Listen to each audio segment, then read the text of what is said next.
Mesdames et messieurs, bonjour. Ravi de voir un amphi aussi rempli. Donc le thème d'aujourd'hui, si j'arrive à déplacer la souris, on m'a demandé de vous parler de la Pologne, quel allié face à la Russie. Alors, je vais commencer par une citation, si je ne la perds pas. « Je n'ai qu'une seule demande à adresser au gouvernement russe. Si un autre missile ou avion entre dans notre espace sans permission, délibérément ou par erreur, qu'il est abattu et que les débris retombent sur le territoire de l'OTAN, ne venez pas vous plaindre ici. Vous êtes prévenus. Nous savons que vous ne vous souciez pas du droit international et que vous êtes incapable de vivre en paix avec vos voisins.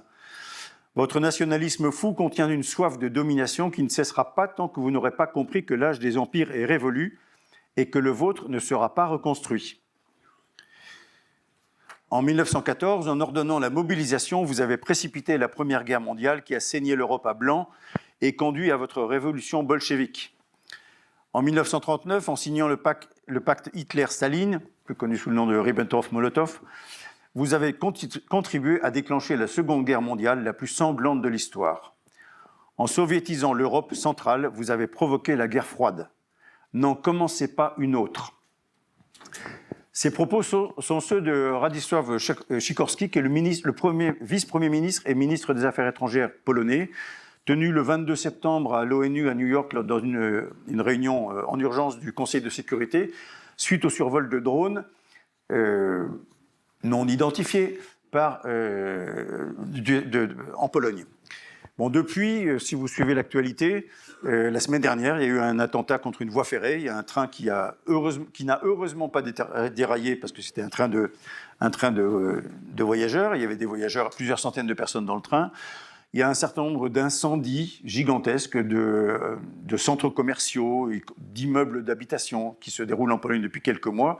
Et si vous avez bien lu entre les lignes de ce que disait Sikorski à New York, on pourrait presque arrêter l'exposé ici. Vous comprenez que la Pologne va être avec nous, ou est avec nous contre la Russie. En tout cas, elle est contre la Russie.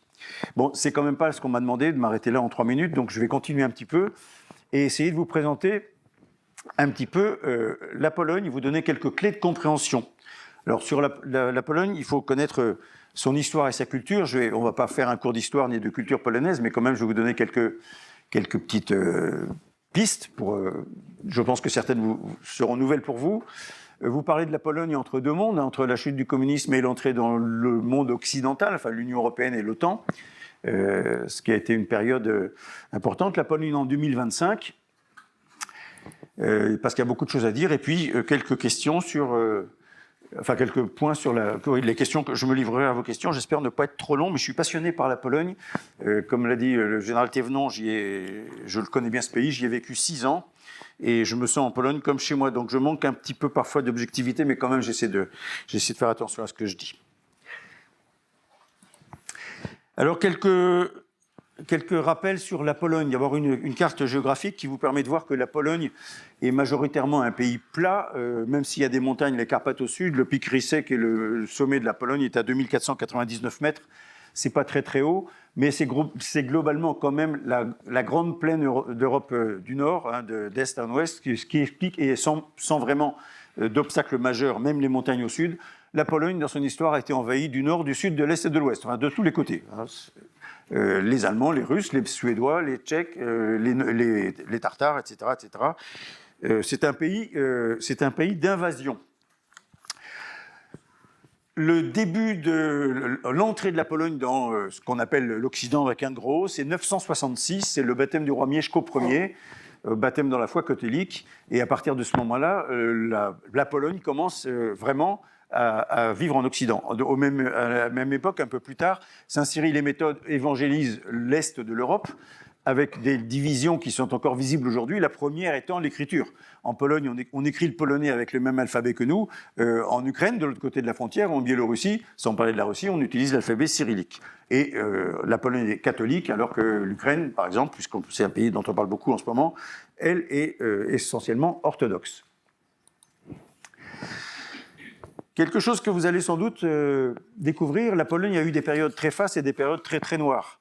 La période la plus faste de la Pologne, je pars très vite sur l'histoire polonaise, c'est dans ce qu'on appelle l'union des deux duchés, la Pologne et la Lituanie. eh bien, on ne pouvait pas aller de Paris à Moscou sans traverser la Pologne. La Pologne s'étendait de la mer Baltique jusqu'à la mer Noire. Il y a peu de gens le savent. Moi, même quand j'ai appris le polonais, je ne connaissais rien sur la Pologne, mais j'ignorais complètement que la Pologne avait été, géographiquement parlant, et en termes de puissance également à l'époque, un pays majeur dans l'Europe du XVe siècle, XIVe, XVe siècle. La Pologne a repoussé, les troupes polonaises ont repoussé les Turcs à Vienne, devant Vienne en 1683. Et ceux d'entre vous qui ont visité les musées du Vatican ont vu, juste avant les chambres de Raphaël, il y a un grand tableau de Jan Matejko, qui est un des grands peintres polonais, représentant le roi Jan III Sobieski devant Vienne.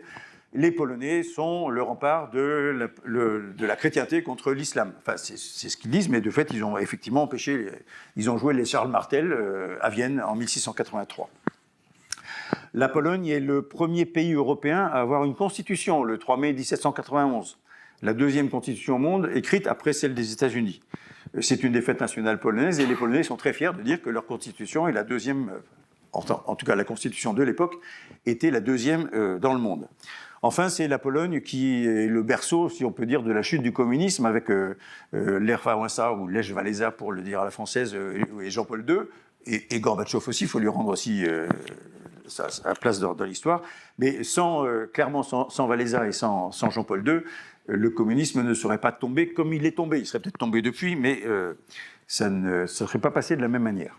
Alors ça, c'est la carte que vous avez devant vous, c'est vraiment, on va dire, l'apogée historico-géographique de la Pologne. Mais la Pologne a connu aussi des épisodes très douloureux, notamment elle a été partagée entre ses trois voisins, la Prusse, l'Autriche et la Russie, en trois partages entre 1772 et 1795, et de 1795 à 1918, il n'y avait plus de Pologne. La Pologne n'existait pas. Les Polonais sont des gens très romantiques.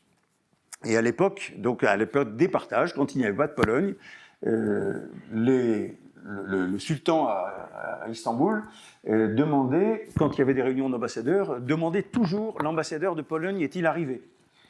On lui a répondu non, il a été empêché. Alors les Polonais sont romantiques, les Polonais, c'est quelque chose qu'ils n'ont pas oublié. Il y a un petit truc du côté de la Turquie, il y a un lien historique, parce que simplement le sultan faisait attention à ce que la Pologne soit représentée, sachant qu'elle lui-même, il savait bien évidemment qu'elle n'existait pas. La Pologne est très très romantique et marche par des petits trucs comme ça, et de fait, il y a un lien particulier entre la Pologne et la Turquie, encore aujourd'hui. Donc, vous voyez, en trois épisodes, la Pologne a été partagée et elle a complètement disparu de la carte des nations. Elle est renée en 1918. Et cette diapositive explique un petit peu pourquoi les Polonais regardent beaucoup vers les États-Unis, parce que c'est le président Wilson, président américain de l'époque, qui, dans sa doctrine de 1918, a réclamé la renaissance de la Pologne. Il était peut-être pas le seul à l'avoir fait, mais en tout cas, à le vouloir, mais c'est lui qui l'a dit et écrit. Et du coup, les Polonais sont très redevables, reconnaissants plus exactement aux États-Unis, d'avoir exigé sur la scène internationale la renaissance de la Pologne en 1918. Pour la petite histoire, le vol LOT 001, la LOT c'est la compagnie aérienne polonaise, c'est Varsovie-Chicago, Chicago étant la deuxième ville polonaise dans le monde. Après la guerre de 14-18, après la renaissance de la Pologne, qui est un pays compliqué quand même, s'est battue avec tous ses voisins. Entre 1919 et 1923, il y a eu des conflits sérieux avec tous ses voisins, le plus célèbre étant contre la Russie et le miracle de la Vistule, que les Polonais appellent le miracle de la Vistule. Le 15 août 1920, les troupes polonaises ont arrêté les troupes russes sur la Vistule. Du coup, ils disent, ils ont déjà protégé l'Europe contre l'islam en 1683 à Vienne. En 1920, ils ont empêché l'invasion du reste de l'Europe par les troupes soviétiques.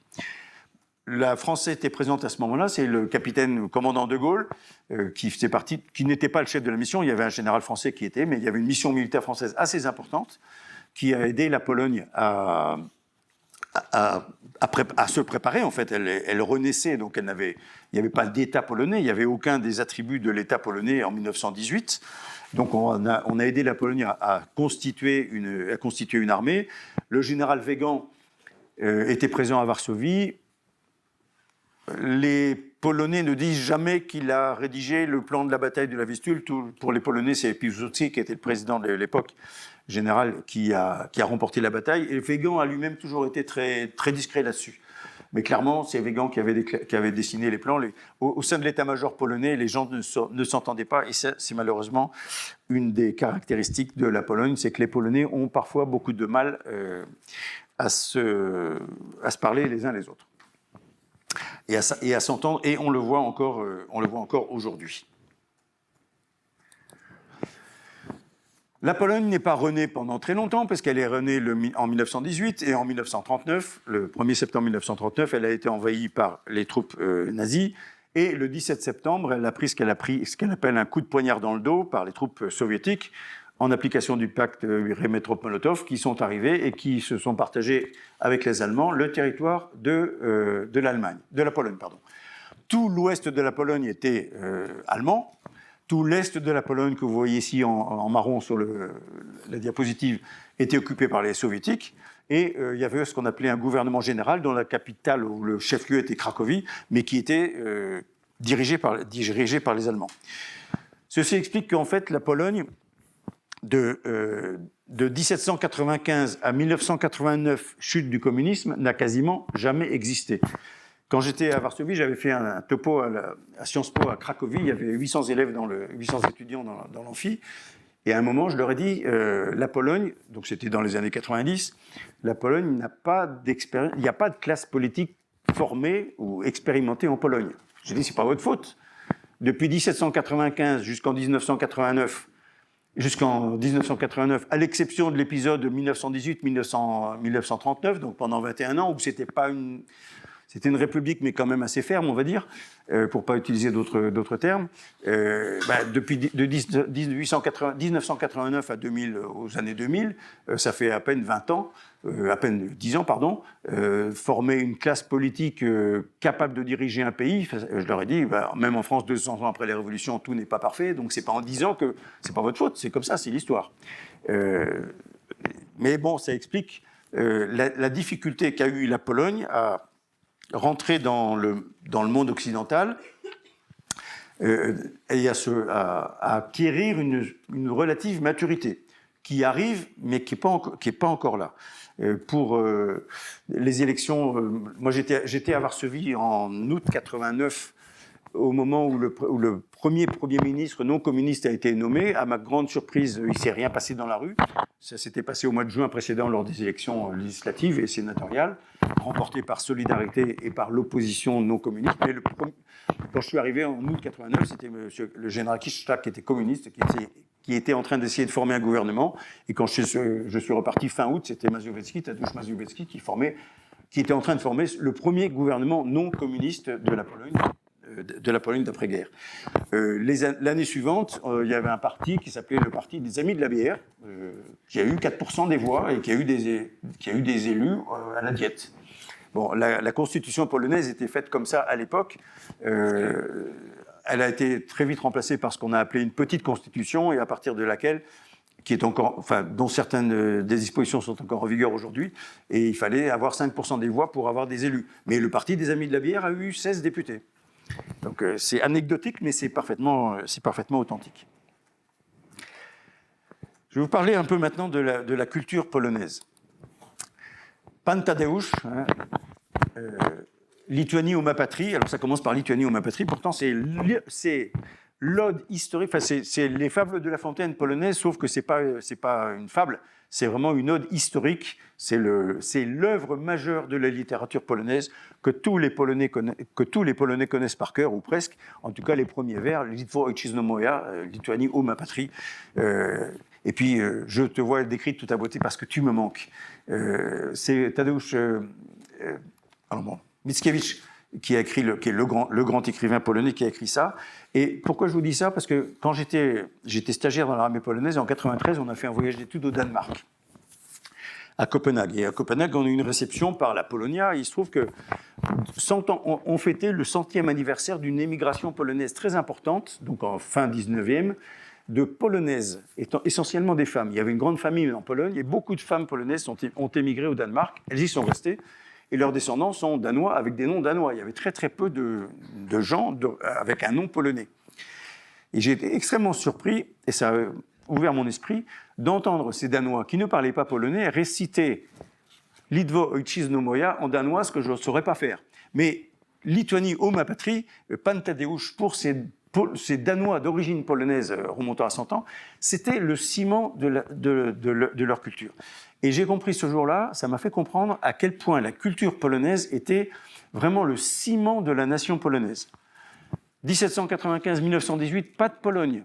Le seul moyen de garder une nation polonaise, c'était la culture. Alors, dans les aborés, dans les territoires partagés, en Russie, en Autriche, ils n'avaient pas le droit de parler polonais. Ils y parlaient polonais à la messe. En fait, la religion, on peut beaucoup en parler parce qu'en ce moment, l'Église polonaise est dans une crise absolument incroyable. Mais la religion, c'est plus que de la... C'est difficile de dire ça parce que si on est croyant, mais c'est plus que de la religion. Il y a le côté évidemment religieux, mais il y a aussi le côté culturel du culte. Et donc, beaucoup de Polonais, aussi bien du temps des partages que du temps du communisme, allaient à l'église, parce que l'église, c'était l'endroit où on pouvait revivre un petit bout de sa Pologne locale, quoi, de son village. On se retrouvait entre Polonais à l'église polonaise.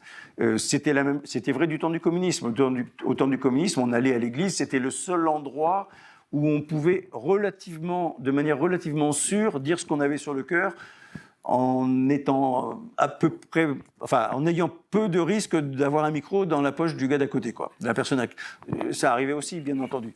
Mais donc la religion, pour ce qui concerne la Pologne, je la classe vraiment dans la catégorie culturelle, plus que cultuelle. Pour faire juste un petit aparté d'aujourd'hui, quand j'habitais en Pologne, 80% des Polonais allaient à la messe, maintenant on est à peu près à 30%. Il y a pour la première fois dans l'histoire de Pologne des séminaires qui n'ont pas ouvert parce qu'il n'y a pas de candidats pour entrer dans les ordres, dans certains séminaires.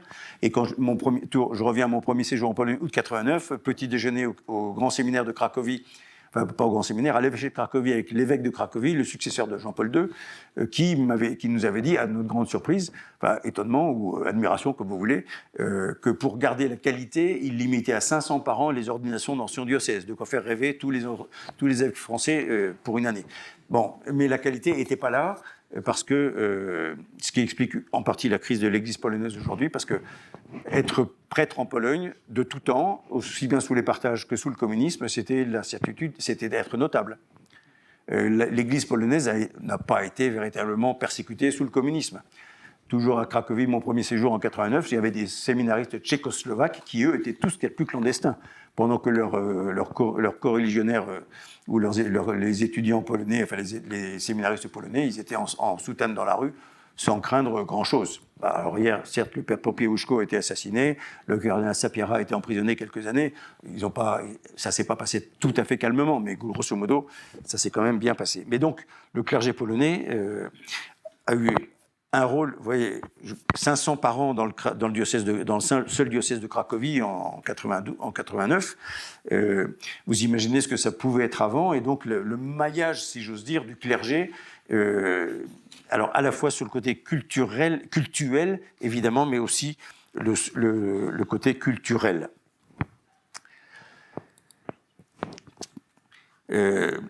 Il est important de dire aussi que dans la culture polonaise, on en parle peu, parce que la Pologne est un pays très antisémite. La culture juive est très importante. Si vous allez en Pologne, vous verrez des personnages en bois qui sont tous juifs. C'est typiquement de l'artisanat juif. Je dis, la Pologne était un pays très antisémite. En Pologne, encore aujourd'hui, on fait la différence entre citoyenneté et nationalité, comme on le fait dans l'Europe de l'Est, quelque chose qu'on ne fait plus en France. Si on l'a peut-être fait sans doute avant la Révolution, mais depuis la Révolution, on est tous français, qu'on soit alsaciens ou bretons. Et de fait, en France, on entend rarement des gens, sauf des extrémistes éventuels, dire « je suis breton » avant de dire « je suis français ». En Pologne, c'est très net.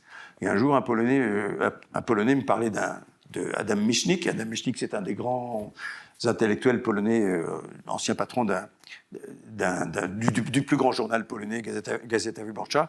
Et il me dit, mais Michnik, pourquoi il parle? Il est juif, il n'a pas le droit de parler. Ben, il est polonais. Ouais, mais il est juif, il n'est pas polonais.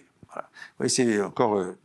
Pourtant, la société juive était très importante en Pologne. Il y en a évidemment beaucoup moins parce que, malheureusement pour eux, Auschwitz, c'est en Pologne, Auschwitz-Im, et donc ils sont beaucoup passés par là malheureusement, et les survivants, l'essentiel des survivants juifs sont partis, ont émigré en Israël. L'histoire de la Pologne, il est important de savoir quel usage les Polonais font de leur histoire. Ils ne font pas du tout le même usage de leur histoire que nous. Ils ont une lecture très factuelle et je trouve une grande difficulté à en tirer des enseignements. Juste une anecdote, puis il y en aura peut-être deux derrière, mais une, en 92, avant l'entrée de la Pologne dans l'Union européenne, peut-être 94 d'ailleurs, j'étais invité au palais présidentiel par le président Kwaszewski, qui était le président de la République en exercice à l'époque, pour une remise de décoration au général américain Secure, le commandant suprême de l'OTAN en Europe, enfin des forces de l'OTAN, qui partait et que donc il décorait. Donc il avait invité les attachés de défense des pays de l'OTAN. Bon, puis à la fin, donc discours, enfin remise de décoration, discours du président, discours de l'américain, et puis ensuite le président fait le tour pour saluer tout le monde. Il arrive à moi, je lui parle en polonais, et là il lève la tête. Ah, les Français, vous êtes pires que les Allemands, vous avez qu'un mot à la bouche, l'argent, l'argent, l'argent. La veille, il était à Paris, à l'Élysée, une rencontre avec le président Chirac, c'était Chirac à l'époque, qui s'était très très mal passé. Mon ambassadeur et l'ambassadeur polonais à Paris, M. Pontomicki, que je connaissais bien, m'ont dit l'un et l'autre séparément qu'ils avaient vu le moment où Kwaszniewski allait se lever et quitter la table. Bon, ça s'était très mal passé. Et donc, on n'avait que l'argent à la bouche, et il me dit « Et vous n'êtes pas venu à Danzig, à Gdańsk, en 1939 ?» La France n'est pas venue à Gdańsk en 1939, ou Danzig, pour nous Français, je l'ai entendu des dizaines de fois, mais je l'ai entendu de la bouche du président de la République en exercice. Ce qui est quand même absolument fabuleux, je trouve. Oui, c'est vrai, clairement, on n'y est pas allé. Je lui avais dit, Monsieur le Président, c'était difficile pour nous qui étions en guerre contre l'Allemagne, de survoler l'Allemagne pour aller bombarder. Voilà, on était en guerre contre eux, il fallait les traverser pour aller vous voir. Mais formellement, on n'y est pas venu. Mais je l'ai entendu des dizaines de fois. Vous voyez, ce genre d'événements, enfin d'analyse, ils n'en tirent pas de conclusion. Dans un autre domaine, en 2004, toujours 2004, il y a eu une rencontre entre Chirac et déjà Poutine à l'époque à Sotchi. De manière très maladroite, il faut bien le reconnaître, Poutine et Chirac ont parlé d'un corridor pour que l'enclave de Kaliningrad, qui est une enclave russe, c'est la Russie, puisse rejoindre la métropole, enfin le reste du territoire russe, en traversant forcément des pays étrangers, notamment au moins la Lituanie, voire la Biélorussie. Et ils en ont parlé entre eux sans en parler ni aux Lituaniens, ni aux Polonais, enfin ni à personne. Ce qui est, ils auraient dû, clairement ils auraient dû. Les Polonais étaient évidemment furieux, c'est ce que je comprends. Mais quand ils m'ont parlé de ça, le corridor, moi ça me rappelle quelque chose, le corridor de Danzig, enfin de Gdańsk pour eux, historiquement parlant, il y a des références quand même. Ah non, ça n'a rien à voir. Ça n'a rien à voir. Je lui dis, ça n'a peut-être rien à voir, j'espère que ça n'a rien à voir, mais quand même, la situation, il y a des ressemblances, quoi. Donc, il faut éviter de recommencer les mêmes erreurs. Non, ça n'a rien à voir. Donc, vous voyez, les Polonais, ils ont une lecture, ils sont passionnés d'histoire. Vous rencontrez un Polonais dans la rue, ils sont extrêmement cultivés et passionnés d'histoire. Les plus basses couches de la société polonaise connaissent la littérature française, ils connaissent La Fontaine, ils connaissent Molière, alors que si je vous demande de me citer un autre auteur que Mickiewicz, que j'ai parlé tout à l'heure, je ne suis pas sûr que dans la salle, il y ait beaucoup de doigts qui se lèvent pour dire j'en connais un. Ils connaissent notre histoire, la nôtre, ils connaissent la leur, que nous ne connaissons pas, mais ils ne sont pas capables d'en tirer, enfin, je trouve qu'ils ne sont pas capables d'en tirer d'enseignements. Comment faire pour que ce qui s'est déjà passé ne recommence pas ? On se rapproche un petit peu de la situation actuelle. Mon premier séjour en Pologne, donc dans les années 90, j'étais à Varsovie, mon premier séjour de 92 à 95. Radio Libre Europe s'est installée à Cracovie. Free Europe. Et les Polonais ont inauguré cette radio le jour de l'installation du consul général de Russie à Cracovie. Le hasard, c'était pas le fruit du hasard. Les Polonais sont comme ça, ils aiment bien titiller les gens. Et en ce moment, ils le font aussi vis-à-vis des Russes. On va en reparler. Mais vous voyez, bon, ils ont chatouillé les Russes sous le menton plusieurs fois dans leur histoire. Ils sont allés jusqu'à Moscou. Hein, les troupes polonaises sont allées jusqu'à Moscou. Mais bon, on va recommencer. On va s'amuser un petit peu, on va le chatouiller. Puis après, de temps en temps, ils se prennent un grand coup dans la figure et ils n'ont pas toujours compris pourquoi.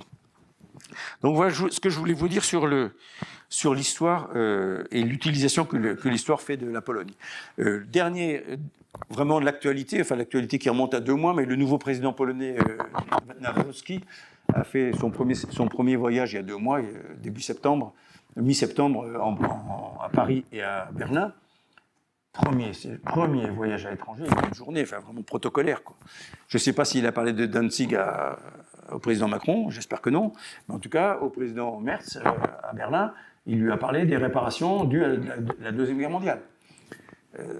Bon,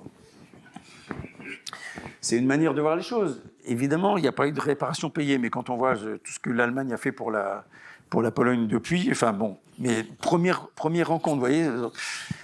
On se demande parfois pourquoi ils se font envahir par la droite ou par la gauche. Voilà. Bon, l'entrée de la... Alors maintenant, c'est un petit peu de contemporain. J'en ai déjà parlé, l'entrée de la Pologne dans l'OTAN et l'Union européenne. Évidemment, Lech Walesa et Jean-Paul II sont les principaux acteurs avec le syndicat Solidarité. Gorbatchev aussi, je le citais tout à l'heure. La sortie de la Pologne, la sortie d'un État du monde à un autre État du monde ne s'est pas fait sans difficulté, y compris internationale. Alors il n'y a pas eu de guerre évidemment comme en 1918, mais la Pologne avait avant la guerre, la Pologne avait 3 voisins, l'URSS, l'Allemagne de l'Est et la Tchécoslovaquie. Et après la chute du mur de Berlin, elle se retrouve avec 7 pays voisins. L'Allemagne réunifiée. On a eu très peur, le président Mitterrand a eu très peur de la réunification allemande, mais les Polonais encore plus, pour diverses raisons, évidemment historiques. La Russie avec l'enclave de Kaliningrad, la Lituanie qui faisait partie de l'URSS, la Biélorussie qui faisait partie de l'URSS, l'Ukraine qui faisait partie de l'URSS, et la Tchécoslovaquie qui s'est coupée en deux, en Tchéquie, ou République tchèque peut-être, maintenant je ne sais plus comment elle s'appelle officiellement, et Slovaquie.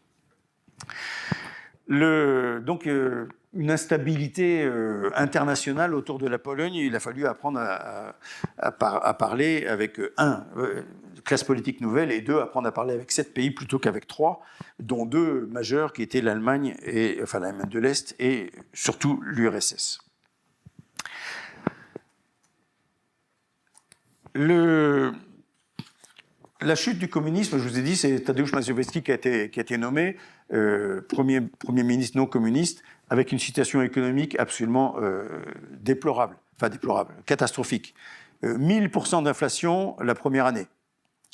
J'étais étudiant, j'avais une bourse, curieusement, j'avais une bourse du gouvernement polonais qui représentait 160 francs. 160 francs. Pour 160 francs en 1989, on pouvait se nourrir à Varsovie au restaurant petit déjeuner, dîner pendant 1 mois. Alors évidemment, pas des grands plats. De toute façon, dans les restaurants, ils avaient tous un menu long comme ça, mais il n'y avait qu'un plat. Que vous demandiez ça, niema, ça veut dire il n'y a pas. On n'avait pas le choix. Mais on pouvait se nourrir. C'était supérieur au salaire de la professeure d'université qui était responsable du cours de polonais pour étudiants. Avec son salaire, on pouvait acheter, avec 160 francs, on pouvait acheter 2 ballons de basket. Mais on n'avait plus d'argent. Hein. Vous imaginez le coût de la vie. Mais 1000%. Donc une situation très, très compliquée. Une stabilité sur laquelle je pense qu'on n'a pas de leçons à donner, surtout en ce moment en France, mais entre 89 et 94, il y a eu 5 premiers ministres. Le rythme est moins que chez nous. Et 3 élections parlementaires. Moyennant quoi, ils ont réussi quand même à adopter leur petite constitution dont je parlais tout à l'heure, qui a limité qui a l'accès à la diète et donc qui a permis d'avoir des majorités plus stables. Au plan international, la Pologne s'est trouvée dans un grand vide. elle ne faisait plus partie. Elle a fait encore partie formellement pendant quelques temps, parce qu'il n'a pas été dissous tout de suite, mais elle ne faisait plus partie du pacte de Varsovie. Elle n'était pas membre de l'OTAN, elle n'était pas membre de l'Union européenne, elle était la Pologne toute seule, avec des pays comme la Tchécoslovaquie, des nouveaux pays comme la Lituanie ou la Biélorussie ou l'Ukraine autour d'elle, mais qui n'avaient pas de personne sur qui s'appuyer, quoi. Donc c'était vraiment un moment très difficile en Pologne, et très rapidement, la Pologne a demandé à adhérer à l'OTAN et à l'Union européenne. Premièrement à l'OTAN, parce que le premier souci de la Pologne, c'est sa sécurité. Vous avez vu très rapidement, même si je l'ai balayé à toute vitesse, la Pologne a été envahie de tous les côtés pendant son histoire. Elle a quand même une histoire majoritairement tragique, même s'il y a eu des phases, de très belles phases. Mais quand même, l'histoire a été quand même très difficile. Et donc la première chose, c'est la sécurité. Et pour la sécurité, c'est évidemment l'OTAN qui est en première ligne. Mais elle avait aussi besoin de se développer sur le plan économique. Je viens de vous parler de la situation économique en 89, et donc très vite, elle a voulu adhérer à l'Union européenne. Tout le monde pensait que l'OTAN, l'adhésion serait plus rapide à l'Union européenne qu'à l'OTAN, et en fait, ça a été à l'Union européenne qu'à l'OTAN, et en fait, ça a été le contraire. À l'époque, je me rappelle, le président Valéza, qui était président à l'époque, disait pour nous secouer un petit peu, il disait de toute façon, vous avez plus besoin de nous que nous de vous. Vous voyez déjà une certaine image du rôle que la Pologne peut jouer et qu'elle tente de jouer aujourd'hui. Il y a eu, on en parle peu, mais il y a eu une tentative d'OTAN bis, c'est-à-dire qu'il y a eu un projet ou un pseudo-projet de créer un OTAN des pays d'Europe centrale entre eux, qui ne serait pas l'OTAN tel qu'on le connaît, ou qu'on le connaissait à l'époque, et qui serait donc entre eux, et évidemment sans la Russie. Bon, il y avait aussi une crainte très forte de l'Allemagne. La loi polonaise, encore aujourd'hui, interdit à des étrangers d'acheter des terres en Pologne. Mais ça, c'était principalement destiné aux Allemands, puisque la Pologne a été déplacée vers l'ouest après la Deuxième Guerre mondiale, et toutes les provinces orientales de la Pologne étaient allemandes avant-guerre, de la même manière que toutes les provinces orientales de l'Ukraine étaient polonaises avant-guerre.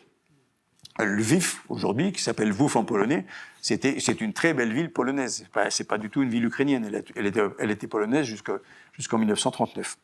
Et donc, il y a eu une crainte que les hobereaux allemands, les propriétaires terriens allemands, reviennent en Pologne et rachètent leurs terres. Évidemment, ils ont des moyens, ils ont encore des moyens économiques que les Polonais n'avaient pas. Et non, toujours pas. La route de la Pologne vers l'Union européenne a commencé en 1988, avec des relations diplomatiques avec la communauté européenne économique. Je vais passer rapidement sur les détails, sauf que le sommet de Copenhague, à l'époque, j'étais à l'ambassade à Varsovie, ça a été un moment épique, parce que le Premier ministre Leszek Miller, qui conduisait les négociations à Copenhague, en fait, les Polonais, ils voulaient rentrer dans l'Union européenne, mais en changeant les règles du jeu, avec leurs règles du jeu. Ce qu'ils veulent encore faire un petit peu d'ailleurs. Et toute la journée, ça a été... Ils vont partir. À l'ambassade, on suivait ça presque en direct. Ils vont claquer la porte, ils vont s'en aller. Bon, c'était leur problème de s'en aller, mais vraiment, c'était une tension énorme. Et ça a fini en 2003 par le référendum d'adhésion, qui a eu une participation de 77% de oui et 58% de participation, ce qui est relativement important en Pologne, pour ne pas dire très important en Pologne. Et la Pologne a rejoint l'Union européenne en 2004. L'adhésion à l'OTAN, ça a commencé en 1992 par une première réunion du comité militaire de l'OTAN avec des pays invités. Et ça s'est terminé en 1999, la Pologne devenant membre de l'OTAN. Juste une photo rapide pour vous montrer le palais présidentiel à Varsovie. J'ai voyagé pas mal en Europe, pas dans tous les pays, mais Varsovie, c'est, à ma connaissance, le seul palais présidentiel sur lequel flotte le pays de l'OTAN.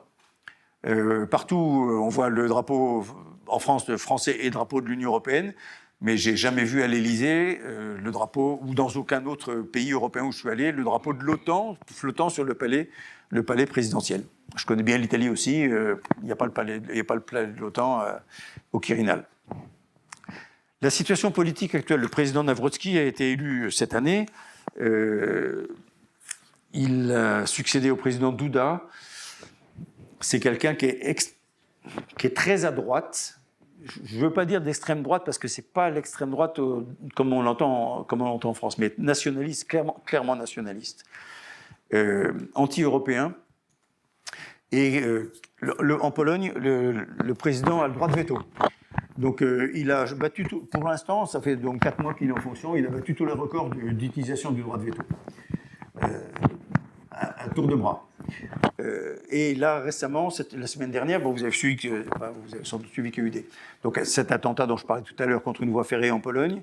Le 11 novembre, Renaissance de la Pologne, deuxième fête nationale polonaise, il y a une marche qui a lieu tous les ans à Varsovie, et le président Nawrocki a clairement désigné l'adversaire, il n'a pas utilisé le terme ennemi, de la Pologne comme étant, sans la citer, mais l'Union européenne.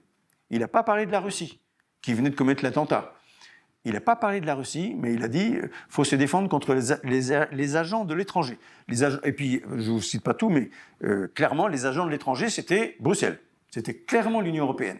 Donc, aujourd'hui, le Premier ministre Donald Tusk, qui a été président du Conseil européen, qui lui est un europhile convaincu, a tenu un discours à la Diète cette semaine qui était absolument remarquable, dans lequel il a fait référence à 2 faits historiques polonais pour dire ne nous divisons pas. La Russie veut nous diviser, mais les propos du président qu'il a attaqué, enfin clairement, qu'il a cité clairement, les propos du président nous divisent. Quand on regarde le résultat des élections, les dernières législatives ou les dernières présidentielles, la Pologne est clairement divisée en 2. La campagne vote à droite pour le PiS, le parti Droit et Justice, qui est le parti nationaliste, et les villes votent centre ou gauche, mais plutôt centre. Donc le parti, la plateforme civique, le parti auquel appartient Donald Tusk. Tusk a cité 2 faits historiques qui marquent l'inconscient polonais. Le premier, c'est le liberum veto. Le liberum veto, c'était du temps avant l'établissement de la République en Pologne, avant la monarchie, donc avant 1791. Chaque noble à la Diète avait un droit de veto.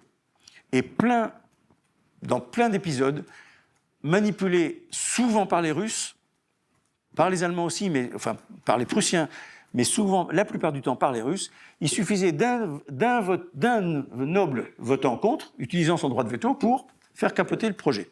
Ça a été très souvent utilisé. Et le deuxième événement qu'il a cité, c'est Targowica. Targowica, c'est une révolte de la noblesse polonaise qui trouvait que les réformes allaient trop loin, qu'on allait je ne veux pas rentrer dans le détail, mais on allait les priver d'une partie de leurs privilèges, etc., et qui se sont révoltés contre la Pologne, instigés par les Russes. Là, c'est absolument sûr et certain. Donc il a cité ces 2 cas-là, le liberum veto et Targowica, pour dire aux Polonais, enfin à la Diète, qui était rassemblée entièrement devant lui. Sikorski, dont j'ai déjà parlé tout à l'heure, a fait quelque temps avant, juste un peu avant, un discours qui était lui aussi remarquable. Mais toute l'aile droite de la Diète était vide, il n'y avait pas de députés, mais pour tous qu'ils étaient tous là. Donc la situation polonaise en ce moment, les Polonais sont capables de se réunir, ils sont capables de se réunir très fort pour lutter contre la Russie, parce que clairement, personne n'aime la Russie en Pologne. Mais ils sont aussi capables de céder à la division. Et on dit en Pologne que quand 2 Polonais se rencontrent, ils sont de 3 avis différents. C'est caricatural, mais c'est malheureusement pas complètement faux. Et le risque actuellement pour la Pologne, c'est effectivement de se diviser de manière intérieure. Le président Nawrocki, il a été élu à quelques voix près. Il y a eu un recompte des voix. Enfin, vraiment, on va dire c'est 50-50. À quelques centaines de voix près, c'est pas lui qui passait, mais c'était le maire actuel de Varsovie qui aurait été élu. Donc la société polonaise est très divisée, avec un parti puissant au pouvoir, enfin pas au pouvoir, qui a le président, le PiS, qui est anti-européen, qui est clairement anti-européen. Et je vous disais tout à l'heure, quand ils sont rentrés dans l'Union européenne, l'expression qu'ils avaient, c'est on veut rentrer dans l'Union européenne, vous devez nous accepter, mais on vient avec nos règles. Et vous allez changer les règles pour qu'on puisse jouer avec vous. Bon. En fait, ils n'avaient pas compris que dans l'Union européenne, malgré tout, on peut critiquer l'Union européenne tant qu'on veut, mais on peut faire des majorités de circonstances pour proposer un projet, pour s'opposer à un projet. Enfin, c'est pas, Bruxelles ne décide quand même pas de tout, et on ne va pas faire de politique par l'Union européenne. Mais il y a quand même moyen d'exister dans l'Union européenne, même pour un petit pays. C'est quand même un pays de 39 millions d'habitants. C'est pas un petit pays, la Pologne. Le temps passe, je vois, juste cette photo, elle est caricaturale, malheureusement pas caricaturale. Le camp national radical, l'ONR, c'est un parti polonais qui a des uniformes et des tenues qui défilaient le 11 novembre dernier, hein, appréciés par le président de la République, et qui font quand même un peu peur. Bon, ce n'est pas toute la Pologne. La Pologne, c'est pas ça, mais l'ONR... en France, on a le Rassemblement national. L'ONR est nettement à droite du Rassemblement national. Bon, maintenant, pour arriver à la possibilité de la Pologne de l'alliance contre la Russie ou pour la Russie. Le budget de la défense en Pologne atteint 5,7% du PIB. C'est le champion du monde dans l'OTAN. Ils sont loin, ils sont devant les États-Unis, ils sont très loin devant notre pays. Les forces armées polonaises, vous voyez découpées ici, alors c'est en 2024. J'attire votre attention sur le chiffre de 45 000 ici, et le cadran marron là. Ça, ce sont des forces de défense territoriale. C'est-à-dire c'est ce qu'on appelait en France dans le temps la DOT, la défense opérationnelle du territoire, à peu de choses près. C'est une armée qui a été créée par le gouvernement précédent, par le ministre de la Défense précédent. Je ne vous montre pas sa photo, il fait peur. C'est une armée qui a été créée de manière extrêmement politisée. Alors la majorité ayant changé, je pense que ça a changé, mais c'était vraiment une armée politique. Mais quand même, la Pologne, quand j'étais en Pologne, je reviens à mes anecdotes, quand j'étais en Pologne, l'armée polonaise, j'avais un ami qui travaillait militaire, mais qui travaillait à l'équivalent de l'ONF. La plupart des forêts en Pologne sont nationales, et donc l'ONF polonaise, les eaux et forêts polonais sont vraiment un État dans l'État, dans tous les sens du terme, y compris dans le fonctionnement. Mais les triages des eaux et forêts polonais étaient organisés de telle manière que, ils savaient faire traverser les partisans, donc les résistants. Les Polonais savaient très bien qu'en cas de Troisième Guerre mondiale, ils auraient été vitrifiés parce que la doctrine de l'OTAN à l'époque était de bombarder le deuxième échelon soviétique, donc ils se seraient trouvés très vraisemblablement en Pologne. Mais ils ont quand même toujours, du temps des partages, pendant la Deuxième Guerre mondiale, il y a eu toujours la résistance en Pologne. C'est pas un vain mot, c'est dans l'esprit des Polonais. Et tout était organisé pour faciliter le passage des résistants. Donc des itinéraires étaient reconnus, des personnels étaient désignés pour les accompagner, ceci, cela. Et deuxième point, à côté des points de passage, à côté des ponts, les eaux et forêts avaient obligation de garder sur pied un volume de bois suffisant pour reconstruire un pont en cas de destruction. De quelque chose dont j'ai jamais entendu parler en France, ça existe peut-être, mais c'est très secret à l'ONF, mais je ne pense pas que ça existe. Donc la défense du territoire, même si l'armée des forces de défense territoriale polonaises récemment créées l'ont été avec un esprit très politique, c'est quand même quelque chose qui est très important dans la défense polonaise. Cette diapositive vous montre le montant des budgets. Alors évidemment, en France, en 2024, on est à 64 milliards d'euros, de dollars, pardon, et milliards, non. Oui, dollars constants, c'est de 10 milliards quand même. Non, c'est pas 10 milliards. 6 milliards, oui, milliards, oui. Et en Pologne, ils sont à 35. Donc, c'est presque 2 fois moindre. Mais regardez la différence de montée, regardez la courbe rouge comme elle monte en bas, de la Pologne. Donc, vous voyez, il y a quand même un effort. Je vous disais tout à l'heure, 5,7% du PIB, on en est encore loin. La structure des dépenses, à droite, en bleu, vous avez la France et à gauche, la Pologne. En France, 51% du budget est dépensé pour l'équipement. En France, on est à 28%. Et donc l'armée polonaise est en train de se moderniser à toute vitesse. L'armée polonaise n'avait que du matériel soviétique. n'avait que du matériel soviétique. Et là, les Allemands leur ont donné des dizaines de chars Léopard, et ils ont acquis beaucoup de matériel américain, principalement, mais aussi coréen. Ils ont des chars coréens maintenant, mais donc l'armée polonaise est en train de se moderniser à toute vitesse. Ils vont avoir, je ne pense pas qu'ils en ont encore, des F-35, ils ont des F-16. Ils achètent peu européens. Ils ont pourtant une industrie d'armement qui marche bien. J'étais aux commandes, si j'ose dire, à Varsovie au moment où ils ont choisi le F-16 plutôt que le Mirage 2000 que la France leur proposait. Juste après avoir été admis dans l'Union européenne, je peux vous dire que j'ai entendu toutes les couleurs, et notamment les propos du président Chirac à l'époque. Il était furieux. Pour rétablir un peu de vérité, Dassault était sûr de ne pas gagner, n'a pas ouvert de bureau de représentation à Varsovie pendant toute la période du marché. Et j'ai fait un stage, j'ai fait l'équivalent de l'IHEDN polonais. Je dis l'équivalent parce que pour eux, c'était la piste aux étoiles. Objectivement, le niveau du cours était très inférieur à l'IHEDN, mais un de mes camarades de promo polonais était responsable du programme de l'avion futur polonais. Une fois que le marché a été conclu, il a accepté de me revoir de manière amicale parce qu'il ne voulait pas prendre le risque de me rencontrer amicalement alors qu'on était dans l'appel d'offres. Il m'a dit, les Français, on vous avait demandé un appel d'offres avec un coût complet, un avion avec tous les équipements, tout l'armement, etc., etc. Vous avez présenté une offre avec un avion d'un côté, l'équipement de l'autre, les armements de l'autre. C'est pas ce qu'on vous avait demandé. Voilà, bon, on n'a pas remporté le marché. De toute façon, c'était perdu d'avance. Je vous dis, Dassault n'a jamais cru à cette... oui, il me reste quelques minutes. Ah non ouais.